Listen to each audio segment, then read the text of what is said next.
We good to go? Good to go. Superb. Well, thank you for coming to have a little chat, Sean. It's a pretty quick turnaround on the Q&A here. I think we spoke to DDA Friday, and then come Monday we're live.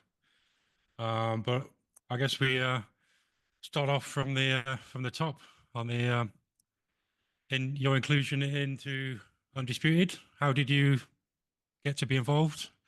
What's the process? Guessing you're happy to be involved, but give us a little walkthrough on how you got involved in the game. Well, I got to tell you, it really worked out the way I wanted it to, and hoped that it would. I was still boxing when the game came to me, I believe, and with me doing the working for the different networks and things of that nature, I felt like I would be the the I don't want to say the best because I don't want to knock other fighters, but I thought I would be a fantastic representation or representative for the game, an ambassador.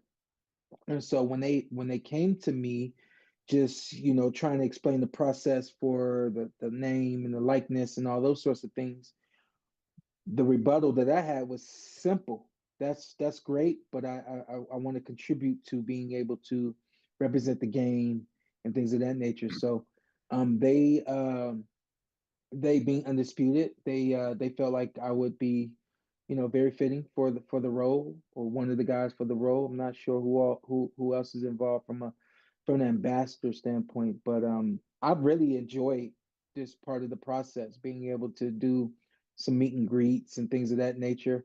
And I truly feel like that's my biggest asset as a human being, even is using my voice and my presence. So I've been enjoying it, and being able to see myself on the game has been pretty dang cool. So I guess it was a pretty no-brainer for you. Oh yeah, absolutely. Did you Absolutely. obviously, I think since the last boxing game, sort of Fight Night champion many years ago, we've pretty much gone through an entire generation of fighters since the Nothing, last yeah. boxing game. So it's probably like an entire generation have not had an opportunity to be in a game, That's very true. which is probably quite exciting for a lot of people. Did you play any of the fight nights, or do you consider yourself a gamer pre getting involved in Undisputed? Not even a little bit, okay? Not a gamer by any stretch of the imagination. Usually when I pick up a controller, my friends, people that know me, why'd you pick that up?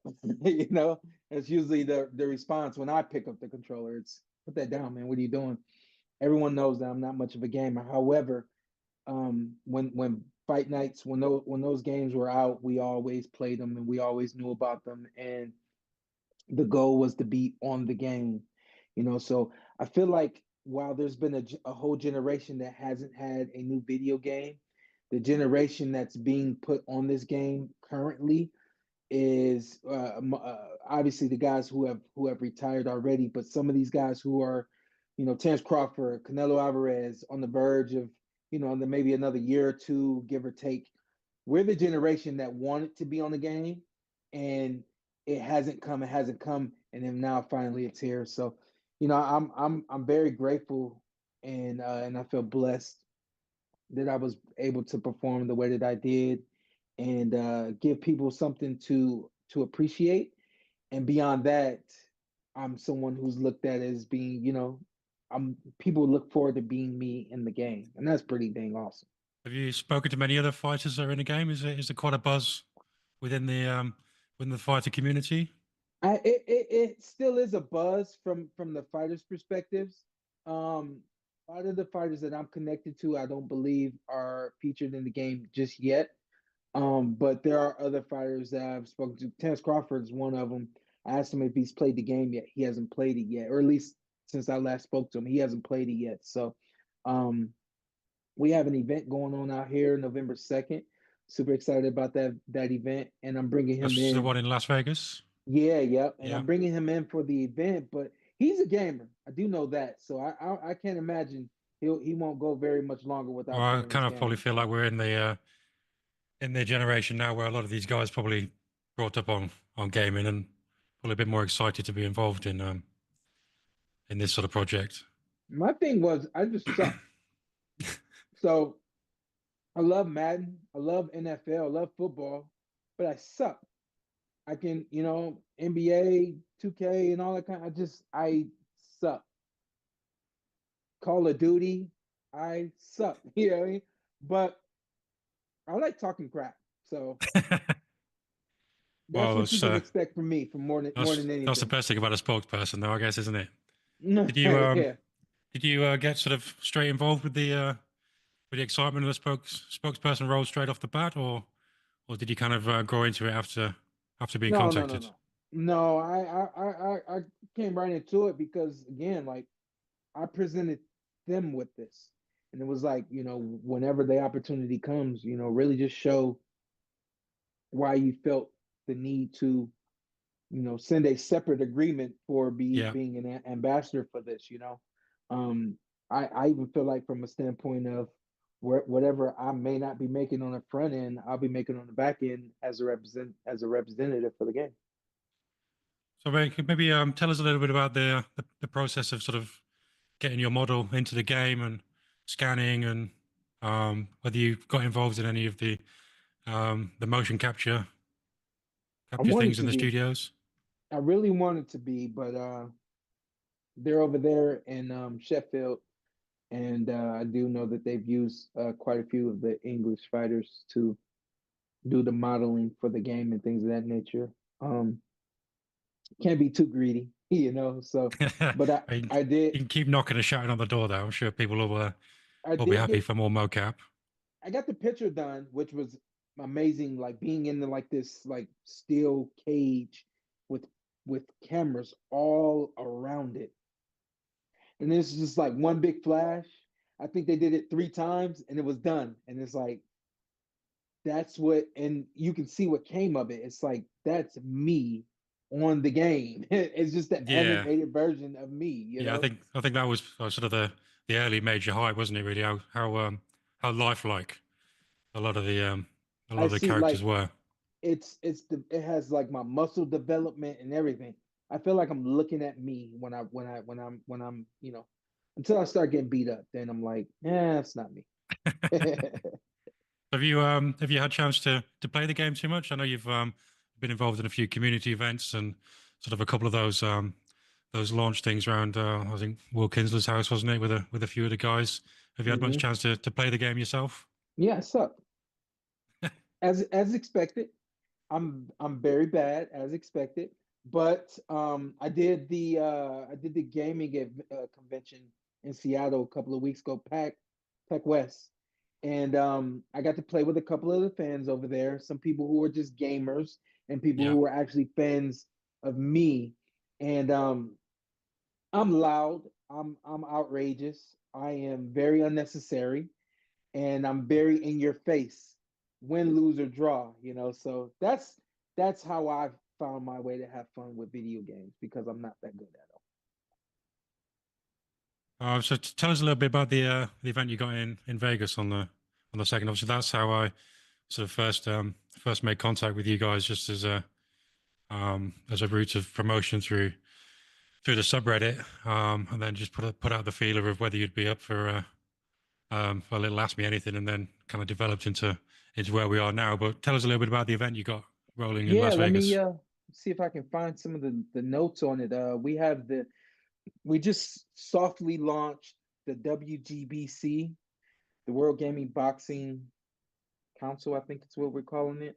And my producer who produces my podcast, or one of my producers that does my podcast, he's put this together. He comes from the gaming world. And I like the oh, there you go, World Boxing Game Community, the WBGCDEFGHIJKLMNOP. But yeah, he put this together. He comes from the gaming world, and I like to tell people when our equipment isn't being used at a live big fight or things of that nature, the producer that I have is actually using the equipment at different gaming uh events and things of that nature. So he's got a good hold of what we got going on. Tournament style is what we're going to be doing in November, on November 2nd. Yeah. Out there in out here in Las Vegas. We have another event that we're actually going to be doing next week in Philly. So no, that's this week. God dang. Yeah, that's this week in Philly. So we'll be in Philly at the Let's Get It Cut barbershop, Yeah. and we're going to be doing a live a live podcast show on the PorterWay Podcast. But then we'll also be streaming the video game and having the gameplay live as well. And we've got some crazy rematch going on in the gaming world. DDA, you're more than welcome to chime in again. If not, we'll keep it pushing. But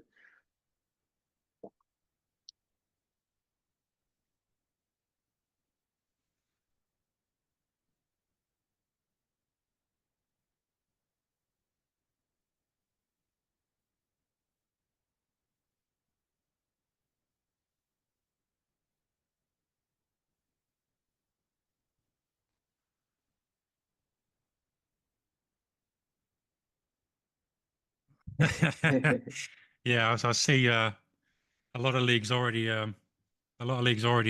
set up for even tomorrow night. So I think there's going to be a lot of control pads being thrown tomorrow.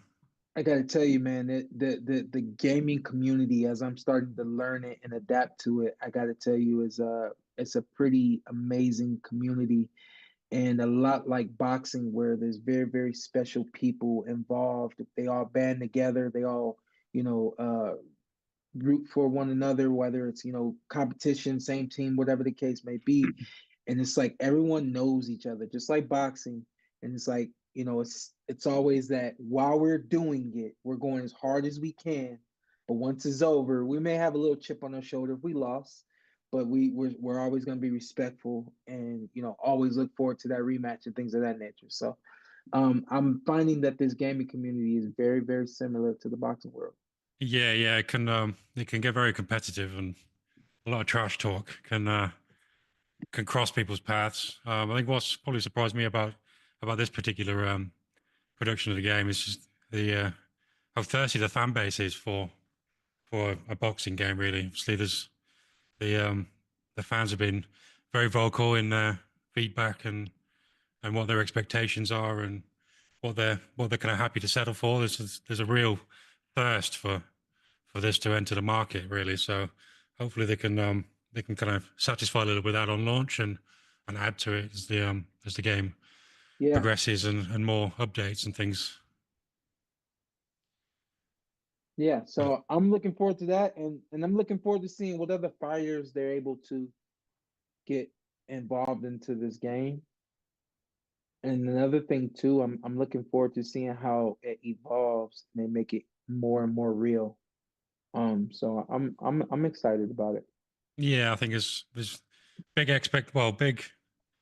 big goals, I guess, from Steel City, and large expectations from the fan base. So it'll be interesting to see whether the two things can come together. But I think it's just through this process. Obviously, I've sort of been involved with sort of moderating and helping the community with Steel City for probably about 3.5 years now. So I've kind of seen there from the real grassroots get go of those that have been refreshing their web pages, trying to find new boxing games every few weeks to thousands and thousands of people finding out and getting involved in the community. It really has snowballed in the last few years. Mm-hmm. But obviously we've sort of here for a Q&A. So we've kind of fielded a few questions from the Reddit community, Undisputed Boxing on Reddit. So we'll probably make our way through a few of those. Normally, Sure. the format here would it all be text based and reply to the comments in text form, but we're doing it a little bit different here, obviously, whilst we're answering in live form.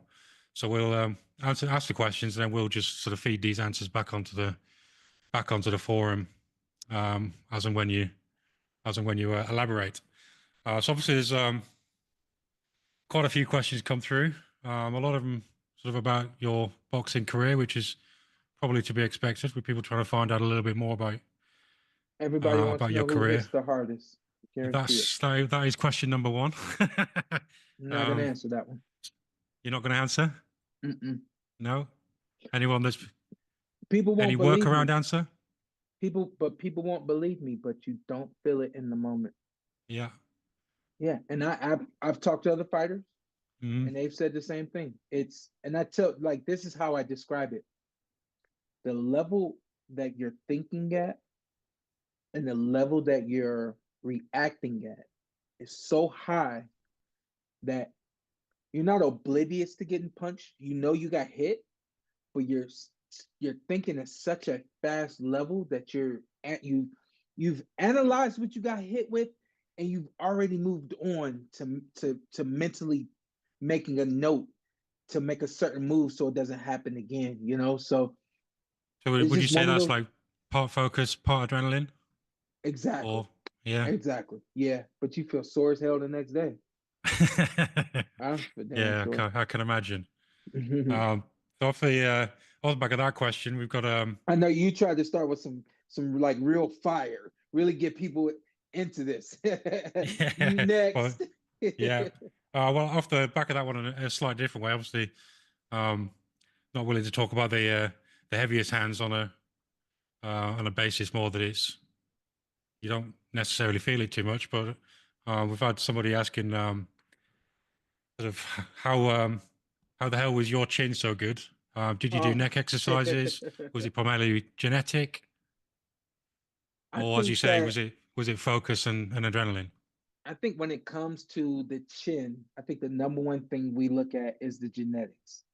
I think some of us genetically are built to do some of the things that we do. No one's built to take punishment, but some bodies are built to endure more punishment than others.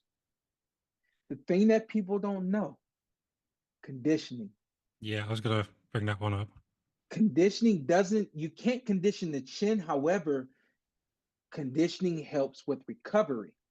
So you may get hit and you're like kind of dazed or whatever the case may be. But if you've been conditioned, your body it does its job. That regenerative state or whatever, however you say it, regenerative state, it happens so quickly and so organically. And so for me, it was definitely, man, I know for a fact I was built to be able to box. But beyond that, my dad made sure that, we were tip top. Yep, And ready to go. yeah, yeah, yep, yeah. People, Um, again, Carry on. the thing that people don't understand is when you get hit, it's the rattling of your brain in your skull, right? And Yeah. so the more oxygen that's pumped up there, the more you're able to stay cognitive, even though that rattling has happened. So So you put a lot of that down to the work you put in oh, before the fight absolutely. in the gym on the road. Absolutely. Yeah, absolutely. I didn't, again, like even you look at my neck, I naturally have a big neck. I never did neck exercises. Stretch my neck and that was it. So away from sort of the power side of things and taking shots, somebody's asked just who would you say was the fastest guy you fought, the quickest hands, or the giving you the shots that you didn't see coming at you that took you by surprise? Mm, listen, who's the quickest? I mean, there's no secret AB is fast. Yeah, No secret AB is fast, but I could see it all coming and I was able to be very reactive. Think you got to go back to the amateurs when we're talking about guys that were able to touch me without me being able to really see what was coming. I mean, obviously we all saw, or you saw the punch that Arrow hit me with, but that punch wasn't so much fast as it was bad positioning on my behalf and him throwing, that perfect punch at the perfect time. Um, Terrence is fast. I wouldn't say he was lightning fast, but he's fast. Yeah, you gotta go back to the amateurs. I think I would have to say Daniel Jacobs. We fought quite a few times in the amateurs. He might have the also fastest. in the game. Yeah, he might have the fastest hands of anyone I've been in the ring with. What do you say? What's the main difference between the amateurs and the pros in your That's another thing too, in the amateurs, especially when we were in the amateurs, it was more so based upon touching somebody opposed to landing a really hard shot.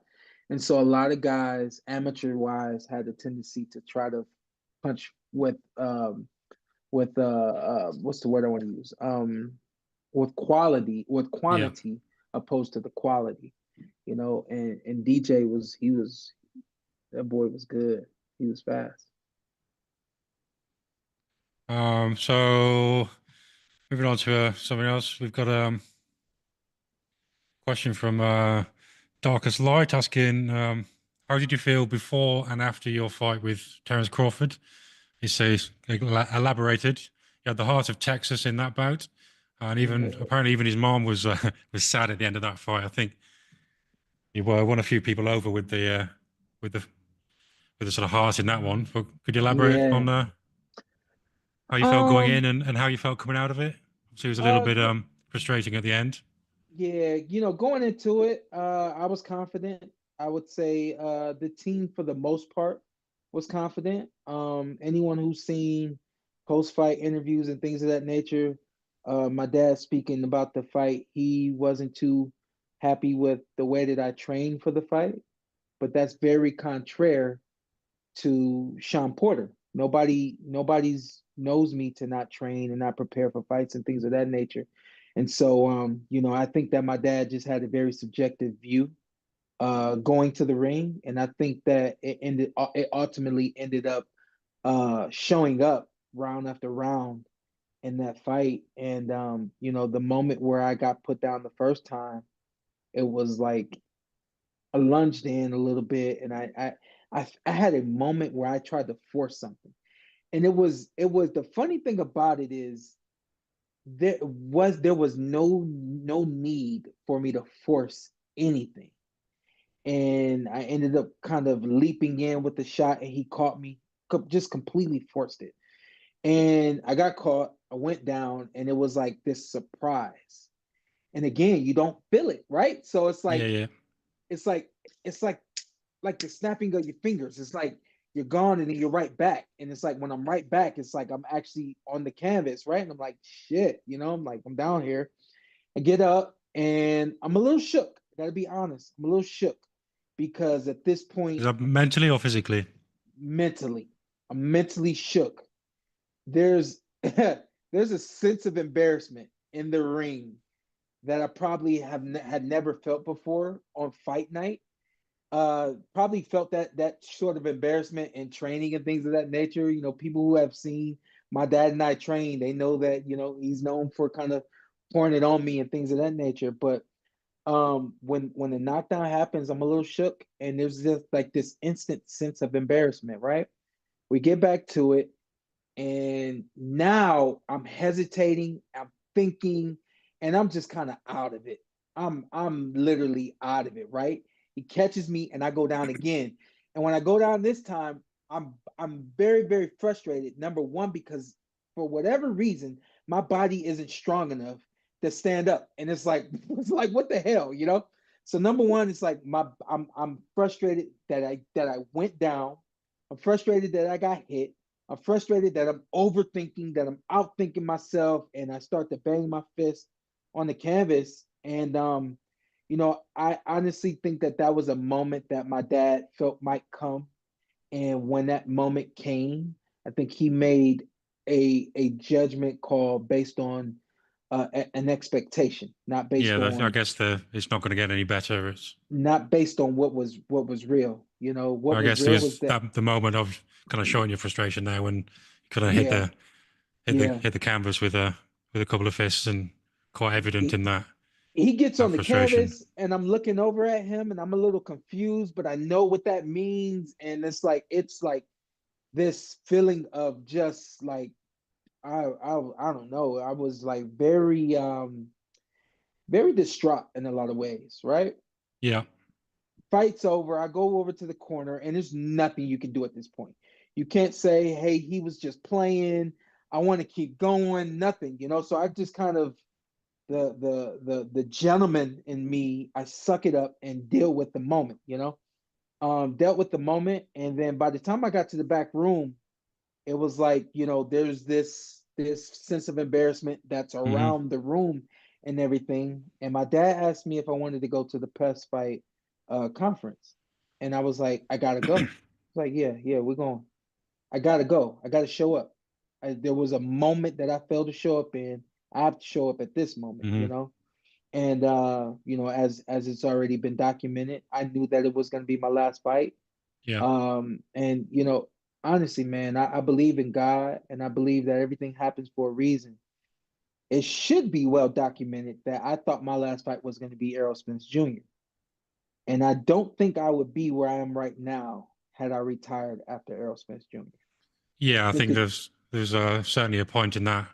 So yeah, I I think think, there was quite a heavy build up. I think as well for the Crawford fight. There's quite a lot of yeah, build up from your sort of training camp, and yeah, obviously Crawford was on his way up to being the demolition ball that he's yeah. become. So I think it's So quite and on a and on, and on top of that, to be able to give, like, I guess the best effort of any fighter, in some ways even a better effort from Madrimov, who went the distance with him, but went the distance really not being Madrimov.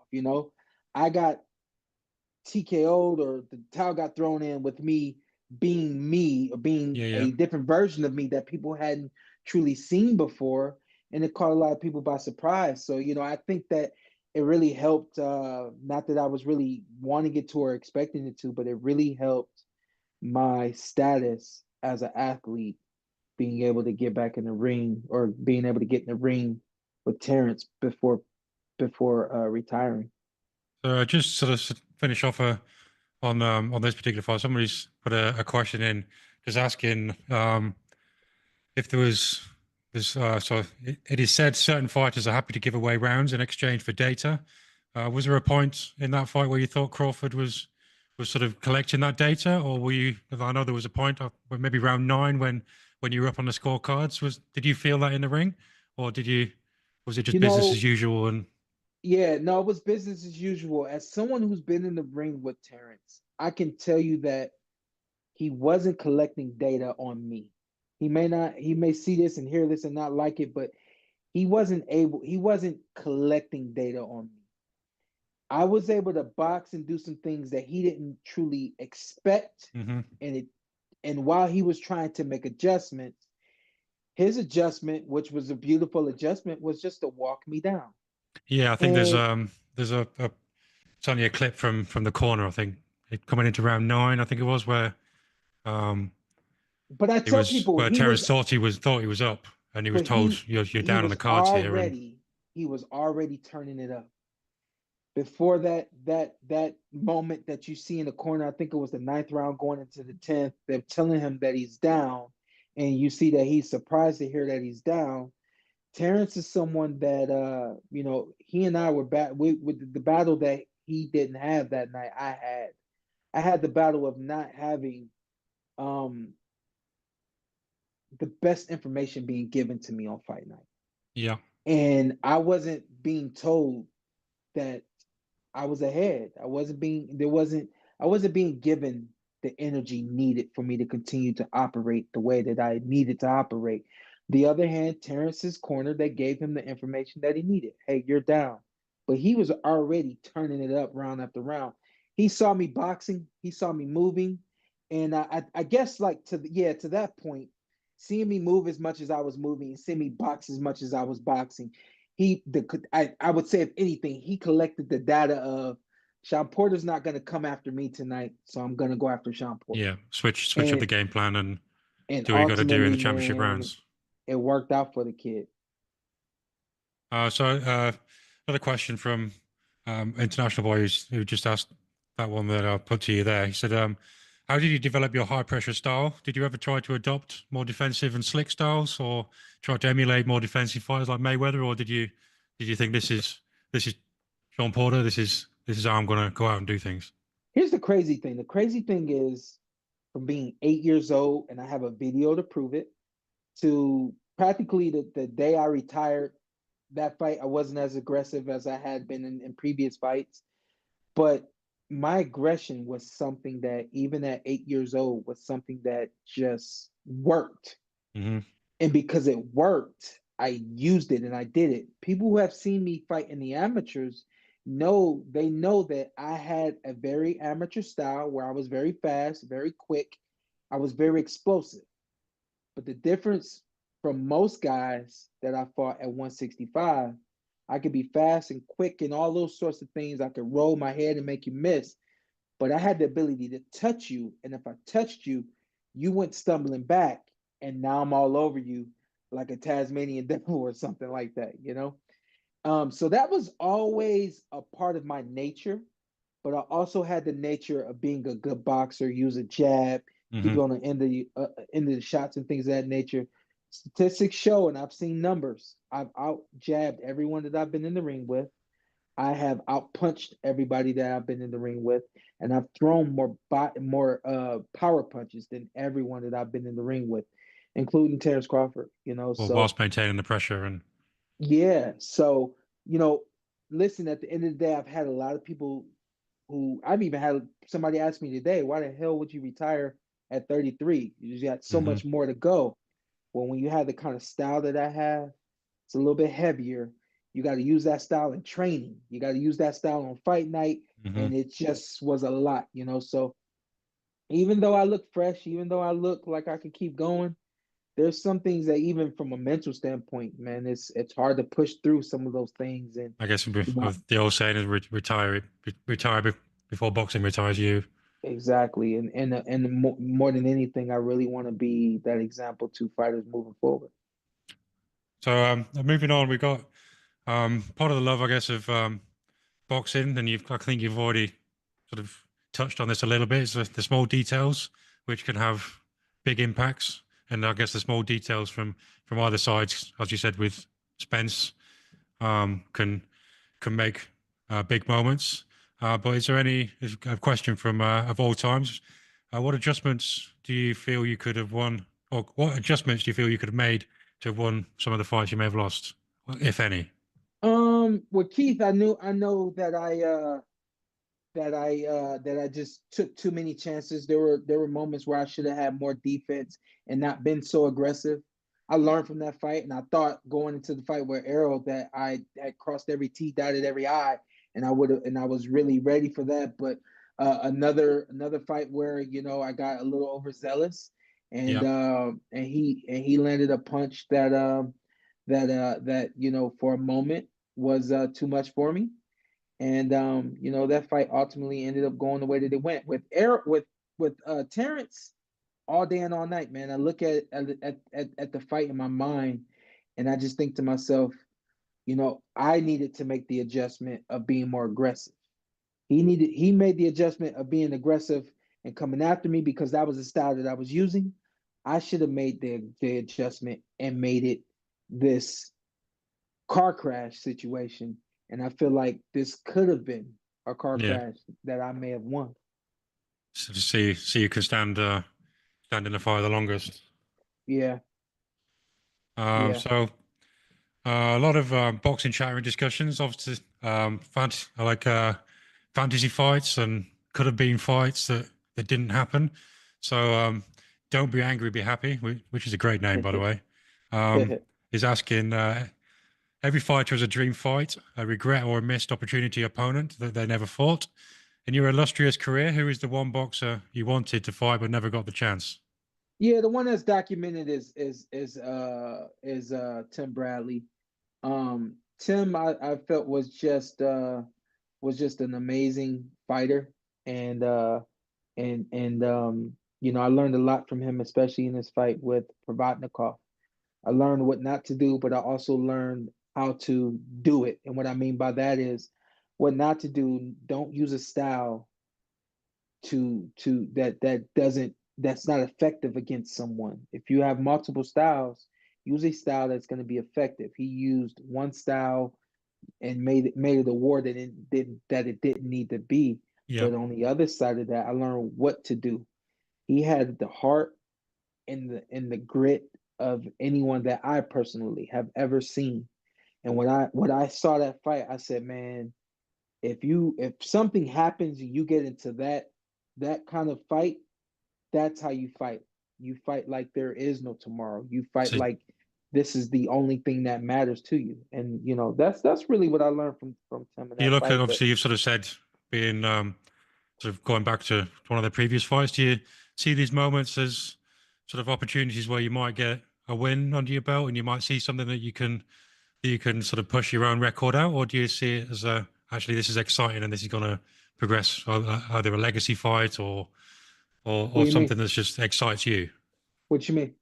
So I mean, like if you're looking at a fighter and you think I'd quite like to fight that guy, is there a mindset of it's a winnable thing and I know my routes to victory, or is it sort of an excitement of a test of your skills and That 100, especially after I saw the fight, and there were moments where I really felt like, man, I really need to fight Tim. I gotta fight Tim. It was like I needed to put my dog against his dog and make it the most exciting thing you've ever seen, you know? yeah, it's interesting. Interesting. I love that one. It's quite nice to know. But the guy who asked that question said that he feels you should have. He wanted you to see a fight with Manny, Yeah, and yeah, thought it yeah, would have yeah. been amazing, and referred to Yeah, as a potential Hagler Hearns type within yeah. within your era. Would that have been a fight they would have ticked those boxes? I don't think I don't think that was a fight that camp really wanted. They had seen the way I performed in training, and we already know that sparring isn't a fight. However, the difference between me and uh Floyd, Floyd beat Manny doing what he does.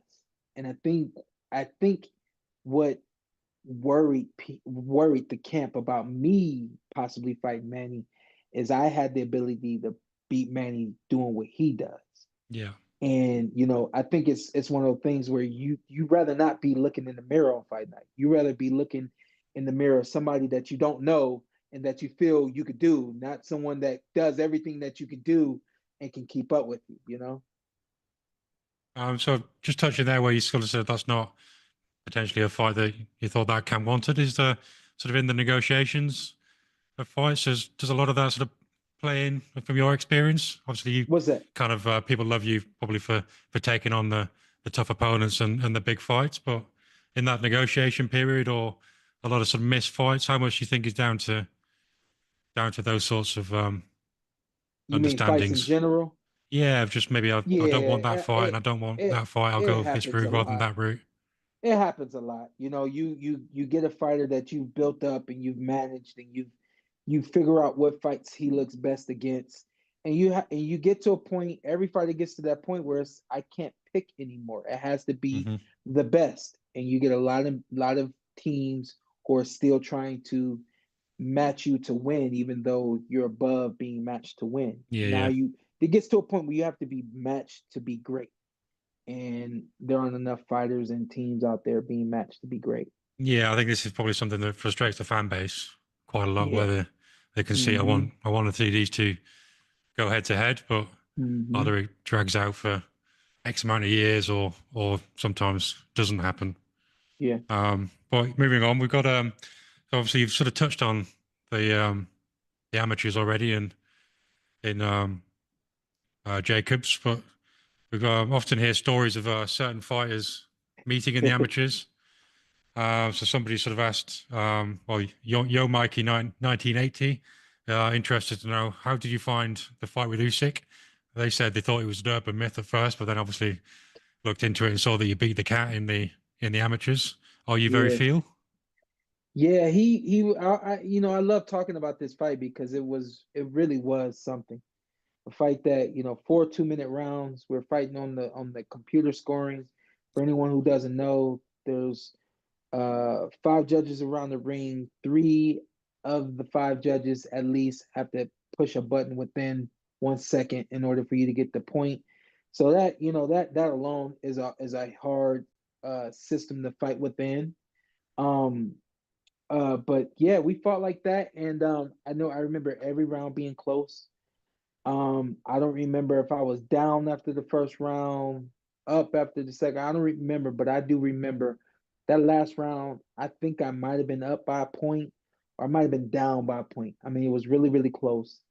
and I ended up landing a straight right hand, and it wobbled him back, and I jumped on him like I've always done, and ended up pulling out the decision. I might have won the fight by 2 points, 3 points, something like that. But it was the amazing thing about that fight happened at 165 pounds. I was about 5'6" ish, and Usyk was about 5'10", 5'11". So not the Usyk that everybody sees now, and that's the funny thing is people, you can't get away from who you know now. But if you look at a younger, lighter, thinner version of Usyk, still a southpaw, still very skillful. But I had the X factor. Where you were fast, I was fast. I think the interesting thing there is obviously coming out of the amateurs, you drop down to 147, and Yeah, Usyk's now ruling, sitting at the top of the heavyweight division, which is. Do you see any difference sort of now in changes in Usyk's style since you guys fought the amateurs, or yeah. I mean, is it sort of still the same? Obviously, no, there's got to be alterations, but he's adopted the professional style of punching with intention, with intention to hurt. That's something that we just don't really come from as amateurs, but he made it happen.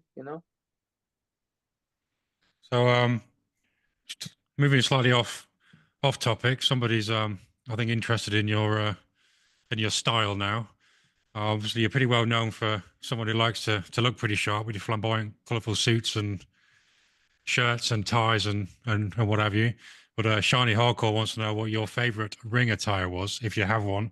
They believe it was the gold and blue in the Berto fight, and they want to see it in Undisputed. But obviously, you're quite flamboyant in your style. Is there a particular outfit that the last two big ones that I had, the one with Arrow, we really the went gold and outside the white box. trunks is it? Yeah. With the one with Arrow, we really went outside the box with that one, and we actually contacted the same people who did outfits for Deontay Wilder. I contacted D, and he got me in contact with those people, and they Yeah, did that's a man with something. some crazy outfits when he wants. Yeah, and they did something pretty cool for me. And then the fight I did, or I'm sorry, the outfit I did with fighting against Terrence was a No, that's very the trunks. That's what's in Undisputed, isn't it? The black ones. yes, Yeah. yeah, and I really appreciate those trunks. And Grand, that's my grandma, and that's her name right there on the front, called her Grand. And then it was really a dedication to Marvelous Marvin Hagler. I had war on everything because I felt like the fight was going to be a war. And I would say those two are my favorites. So did you, just as sort of with in the community, there's been a lot of call for various ring attire and gloves and boots and what have you. In the process of sort of your in-game model being done, did you dictate which shorts you wanted to wear, or was that done sort of in-house with Oh, no, Steel no, City no. Interactive? Or did you say I Yeah, want to wear these and I want my yeah, character they, on? no, I think they went with what they last saw, and I was completely fine with it because, it's definitely, obviously, one of my favorite outfits. And obviously the emotional attachment or Yeah. the white and gold ones are probably my favorite ones. Super flashy. Hmm. um, so moving on now, we got a lot of fighters in general say that they like or dislike training camps. And I think a lot of fighters have different opinions on the grind pre-fight. So No Departure wants to know what's your favorite part of training camp, and was training camp something that you enjoyed and reveled in, or was it a My means to my an end? favorite means to an end. My favorite part of camp was well, at the top of my game, I was training 4 days a week, and on the fifth day, I was doing yoga, and I was relaxing on Saturday and Sunday. So my favorite part of camp was the yoga and the massages and the recovery. That's what I really appreciated. Everything I did as a pro, I did as an amateur, and we really just did more of it as a pro. So I'm sure you guys can imagine, man. 30 years in this game, doing the same thing every single day, man. It took its toll on me, and Yeah. I'm not looking back at it. That's for damn sure. Did you find you had to sort of rely on the team around you to drag that little bit of extra out of you and keep you motivated through the fight camps, or? Um, I always seem to pull it together. Near the probably last two weeks or so of camp. My dad, again, he's notorious for pushing me and pulling it out of me, no matter how much I bid against the grain. But it's like I always say, man, we got there and got out of there safely together. So That's the main thing. yeah, And just sort of on a similar topic, Wilson 16478 is interested in your road work and track work, and asking how many miles per day would you run in a I in a tell training camp? fighters, I tell fighters running miles daily is not a necessity. The rhythm of boxing is not long and Hmm. slow. The rhythm of boxing is very sporadic. So most of my More I did most intervals. of my yeah, we I was running 2 or 3 miles every other day. I was maybe running distance, maybe 4, maybe 5 miles a week. But most of my work was done on the track and field workouts, sprints and things of that nature. Also, a lot of swimming. Did a lot of swimming.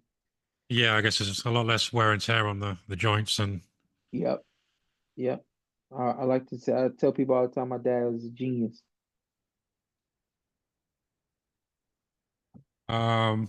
so sort of you sort of mentioned there your sort of personal to like the switch off times, the yogas and the massages and the recovery. Authenticity seeker is interested to know if you found it hard to switch off after a fight. How long did it take to go from that sort of war mentality to the being able to chill at home with the family and be able to relax? Did you have a process for that, or was That it was it like a yeah, switch where you? it was on, it was off immediately. You get to the back room and it's off. I would be up, awake, a lot of energy, but never had a problem going from I was just in war and now I'm back with my family. Those were the things I yearned to get to. So, it was like get the fight over it so I can get back to my Mhm. family. What about the sort of other way around? Did you find sort of building up to a fight, you had to switch on the a different sort of mentality where it was maybe harder to switch off during camp or sort of pre-fight to get yourself in and ready and up for the war? Said yeah, I mean, it takes some time. Or was it There were like a certain fight there were certain fights it didn't take any time at all. The fight yeah? with Arrow, I think the fight with Arrow, it probably took, maybe a little time for me to get into the understanding of being in camp.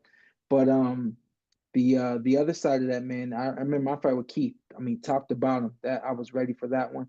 The fight that I had with Adrian Browner, we didn't. I was camp and I'm ready to go. But there were a couple of fights where it was like, here we go again. This every day. Um, Cooper K is asking whether or not I think we touched a little bit on this in sort of a specific fight context, but he's asking whether you have any regrets about your career or if you could go back. Would there be anything that you could change or do slightly differently just to get a little bit more out of that legacy and out of that fight career? I had fun at the end, and I think if anything, I would have transitioned to being a kind of person to show you who I am on a Mhm. daily. I began to do that near the end of my career, and it made it a whole lot of fun. A lot of it was mostly just hard work most of the way, but near the end I had a lot of fun. And if there was anything I could switch around and do, no regrets whatsoever, man. I am where I'm at, and but if I could switch anything, it would be having a little bit more fun.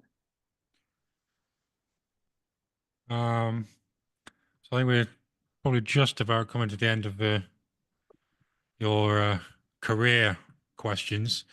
But I think we've again sort of mentioned it very briefly. But so I was asking, how hard was it a struggle at all to transition from fighting at 165 in the amateurs to dropping down in the pros, or was that Um, quite a simplistic, just cut some weight and much simpler than most people thought it would expect it to be. Much simpler. It was just, you change your eating regimen and you you do what you got to do. There's sacrifices we make in life, and at that point in time when I was really starting to make that transition, it was like there was no sacrifice that was too big.